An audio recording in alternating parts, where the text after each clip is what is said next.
Então, às vezes, você vê elas fazendo uns negócios que você fica, meu Deus do céu, por que que você tá fazendo isso, minha filha? Se você tiver vontade de ler o livro, escolha muito bem o momento em que você irá ler. Acabei pegando pra ler despretensiosamente e, gente, eu amei demais este livro. Olá! No vídeo de hoje a gente conversa sobre as leituras do mês de julho. Muitas leituras boas concluídas em julho. Li 4 livros neste mês e, como sempre, começaremos com o primeiro que foi concluído, que no caso foi O Tenente Ketanji, de Yuri Tinianov, lançamento mais recente da coleção Leste, da Editora 34. Eu amo a coleção Leste, dá pra ver aqui boa parte dela. Aliás, tem um vídeo em que eu mostro todos os volumes que eu tenho, menos este, porque ele ainda não tinha sido lançado quando eu publiquei o vídeo. Falo dos meus favoritos, do que eu já li, etc. Enfim, modéstia à parte, acho que o vídeo ficou bem legal. O link vai estar aqui na descrição para vocês. Então, toda vez que tem lançamento da coleção Leste, eu já fico animada, porque a probabilidade de eu gostar é bastante alta. E com o Tenente Ketanji não foi diferente. Eu gostei muito desta novelinha. O que a gente tem aqui? Aqui nós temos uma história fictícia que é ambientada no reinado de Paulo I, que foi o filho de Catarina a Grande. E a partir desse pano de fundo histórico, o Tinianov faz uma das melhores sátiras que eu já li na vida. Sério, sensacional. Gargalhei diversas vezes ao longo desta leitura. Livro curtinho, você lê numa sentada, se diverte pra caramba. Pra quem gosta de literatura russa, prato cheio, ainda mais daquele humor ácido, sabe? Eu adoro o humor russo. E aqui a gente tem um excelente exemplar deste humor. Me surpreendeu muito a novela. 4 estrelas com louvor para o Tenente Ketanji. E nem vou falar muito mais sobre a novela, porque nós já temos uma resenha exclusiva para este livro. Deixarei o vídeo aqui linkado também na descrição. Em seguida, concluí a leitura conjunta do Clubinho do mês de julho, Clubinho Meu Clube do Livro. As informações sobre ele também estão na descrição do vídeo. E a leitura conjunta da vez foi O Lobo da Estepe, de Hermann Hesse, que foi releitura para mim. Eu li este livro mais ou menos no fim da minha adolescência, de transição da adolescência para a vida adulta, juventude, como queiram. E eu lembro de que foi um livro que me marcou muito. Eu lembro de ter recomendado este livro para muita gente. Eu comentei até em alguns vídeos, tanto na leitura conjunta quanto no convite que eu fiz aqui para a leitura conjunta em si, sobre 2 pessoas muito próximas a mim terem lido este livro e que acabaram, a partir dos questionamentos levantados aqui, mudando drasticamente algumas áreas de suas vidas. Então, é um livro que costuma chacoalhar bem as pessoas. Não é um livro que eu recomendo para todo mundo. Como eu falei no convite da leitura conjunta, é um livro que eu recomendo que você leia se você estiver bem. Porque aqui a gente tem temas muito pesados sendo abordados, principalmente no começo do livro. Aqui a gente tem um protagonista que flerta com pensamentos suicidas, ele apresenta uma atmosfera bem pesada mesmo no início, então não recomendo que você leia este livro caso esses temas possam servir de alguma espécie de gatilho, enfim. Se você tiver vontade de ler o livro, escolha muito bem o momento em que você irá ler. E é um livro que eu recomendo que você vá até o fim, mesmo que você não esteja gostando, porque apesar de o livro ser muito pesado no começo, é um livro que eu sempre acreditei, sempre desde que li, né? E ainda mais agora na releitura, é um livro que tem uma mensagem otimista, só que você tem que chegar literalmente até a última página para entender isso. O próprio Hesse fala sobre essa questão do otimismo no pós-fácil que ele escreve. Aliás, tem aqui nesta edição que sai pela editora Record.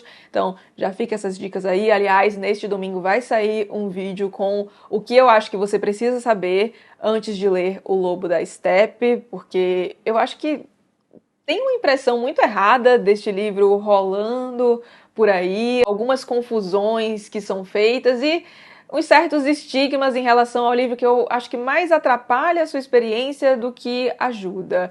Em resumo, o que nós temos aqui em O Lobo da Estepe? Aqui nós temos o nosso protagonista, chamado Harry Halla, que é um homem que está chegando aos seus 50 anos e é um homem que sente um sentimento muito profundo de inadequação, de incompatibilidade com o resto da sociedade. Muito disso se deve ao fato de que ele se vê dividido em dois seres. Uma parte que seria o homem, aquele mais racional, que segue as convenções, que se sente bem em meio à burguesia, e uma parte que seria o lobo, que é mais instintiva, que rejeita normas sociais, que rejeita e critica muito a burguesia. Então ele tem todo esse conflito interno e ele acaba embarcando, digamos, numa jornada de autoconhecimento. Eu sei que essa palavra está muito banalizada por aí, mas acho que é a melhor maneira de descrever o que acontece aqui com o Harry-Halla. E nesse processo ele acaba revelando, né, uns pensamentos muito pesados, ele pensa em acabar com a própria vida. E depois da releitura, eu fiquei curiosa para ler opiniões de outras pessoas sobre este livro, porque eu acho que eu nunca tinha ido atrás disso. Porque este livro é bem aquele esquema ame ou odeie, sabe? Eu não vejo muito a galera no meio termo em relação a ele. Eu sou uma das pessoas que gosta muito deste livro.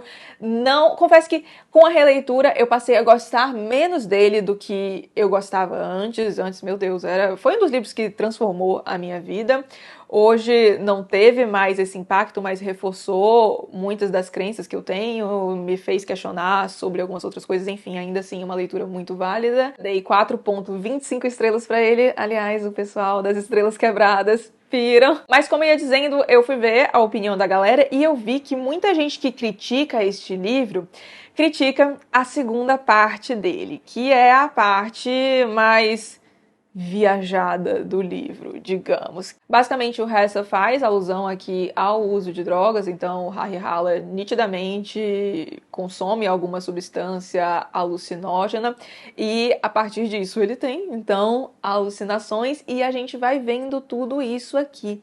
Só que ele tira muita coisa dessas alucinações e claro, são alucinações, o Hermann Hesse passa esse clima aqui, digamos, então não tem como ser uma coisa realmente muito bem ordenada, organizada, como a primeira metade do livro é, aliás. Só que eu vejo que a galera acaba ficando muito nisso, sabe? Não estou dizendo que todo mundo que acha esse livro horrível é por conta disso, mas me surpreendeu a quantidade de opiniões negativas que eu vi em relação a este livro, da galera falando, é só um livro de um drogado, uma viagem de um drogado, e eu fiquei, gente, meu Deus, eu acho que essa segunda parte é tão mais que isso. Eu acho meio raso criticar o livro só por conta disso, sabe? Eu vi bastante gente fazendo isso e eu fiquei, meu Deus, eu entendo quem não gosta deste livro, mas se for só por esse viés... Bom, de qualquer modo, vamos parar por aqui, porque, como eu disse, neste fim de semana vai sair um vídeo só sobre o Lobo da Steppe, e aí a gente entra bem mais nesses pormenores. Mas, definitivamente, foi um livro que sobreviveu à releitura. Eu adoro Hermann Hesse, gente. Aí, vamos agora para um livro que muito me surpreendeu. Sério, favoritei, foi o livro do mês aqui favoritado. E falo de Memorial de Maria Moura, de Raquel de Queiroz. Eu entrei em contato com a escrita da Raquel pela primeira vez neste ano, sim. E ela é minha conterrânea, ela era de Fortaleza, eu sou de Fortaleza também, moro em São Paulo, mas sou de Fortaleza. E eu sempre fiquei meio indignada, sabe, com o fato de que eu leio tantos livros há tanto tempo e eu nunca tinha lido nada da minha conterrânea, da maior escritora que a gente tem no Ceará, não é? E uma das maiores do Brasil, etc. O bom e velho, antes tarde do que mais tarde, não é? Pois bem, neste ano li então o 15, a gente tem vídeo aqui no canal, vou deixar o link também na descrição. E eu confesso que eu gostei de o 15, mas eu não vi tudo isso que a galera costuma ver. Até cheguei a comentar isso com vocês no Instagram, que eu provavelmente gostaria mais de o 15 se eu tivesse lido este livro antes de Vidas Secas, porque acaba que na literatura da seca, pra mim, o suprassumo é Vidas Secas. E acabou que a minha experiência com o 15 ficou um pouco impactada pelo fato de eu ter como referência o Vidas Secas. Aliás, temos vídeo para o Vidas Secas aqui no canal. E diga-se de passagem, eu me senti um tanto mal assim, julgando o 15 à luz de Vidas Secas, porque o próprio Graciliano Ramos se inspirou na Raquel de Queiroz. Então senti que eu estava cometendo uma injustiça com Raquel de Queiroz, mas vida que segue. Só que vocês me recomendaram muito Memorial de Maria Moura, tanto no vídeo lá que eu faço sobre o 15, mas quando eu fiz o meu vídeo aqui de 12 livros para 2023, eu coloquei este livro. E muita gente veio falar que, acho que você vai gostar muito, é o meu livro favorito da Raquel, etc. Aí, acabei pegando pra ler despretensiosamente e, gente, eu amei demais este livro. Sério, que coisa maravilhosa! Por que não tem mais gente falando deste livro? Vou fazer o papel de panfleteira, então comecemos aqui. Aliás, já comecei os trabalhos lá no Instagram desde o começo da leitura, porque o começo já me surpreendeu bastante. Mas, pois bem, o que temos aqui? Aqui nossa protagonista é justamente Maria Moura. Este livro é ambientado no sertão nordestino, em meados do século passado, e a Maria Moura é uma figura bastante diferente do que a gente espera ver numa mulher do sertão, é bem do interiorzão do Nordeste, e também pelo fato de ela ser uma mulher. Mas a Maria Moura tem uma infância bastante complicada, uma vivência que acaba fazendo com que ela tenha que se impor muito, sabe?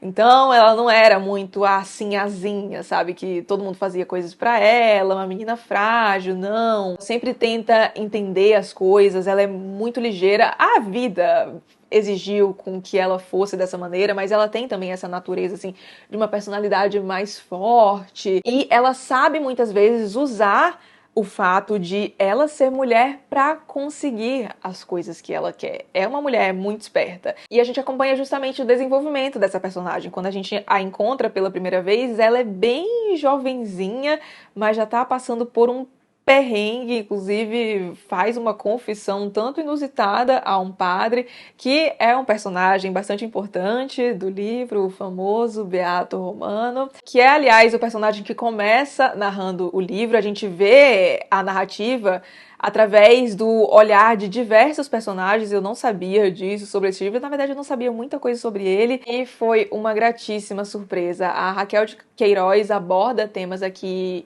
importantíssimos, e eu sinto que em diversos momentos ela podia cair em clichê, tanto que eu ficava com medo, sabe, de cair num discursinho que, ai meu Deus do céu, uma coisa meio rasa, mas não, eu não senti ela caindo em clichê algum em nenhum momento. Ela fala sobre a vida no interior do Nordeste, fala sobre ser mulher, sobre empoderamento feminino, sobre fidelidade, sobre amizade. É um livro riquíssimo e um livro muito fluido. É um livro até que grandinho, tem quase 500 páginas, 400 e...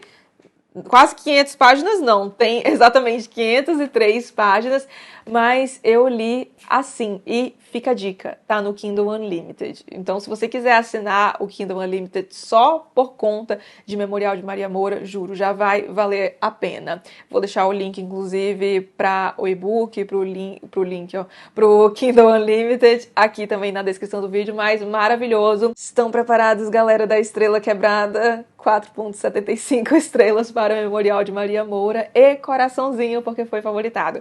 Eu só tirei 0.25 estrela porque eu acho que ela coloca muitos personagens aqui e aí eu senti que alguns poderiam ter sido mais trabalhados, dado o foco que eles têm aqui. Eu senti um pouco de falta disso. Mas, nossa, mínimo frente à grandiosidade da obra. Amei, amei demais. E teremos resenha, pro pessoal que tá pedindo no Instagram, não se preocupem, teremos resenha dele aqui no canal também. Por fim, a última leitura concluída neste mês foi... Não, eu não concluí este livro inteiro. Como vocês podem ver, tem um marcador aqui.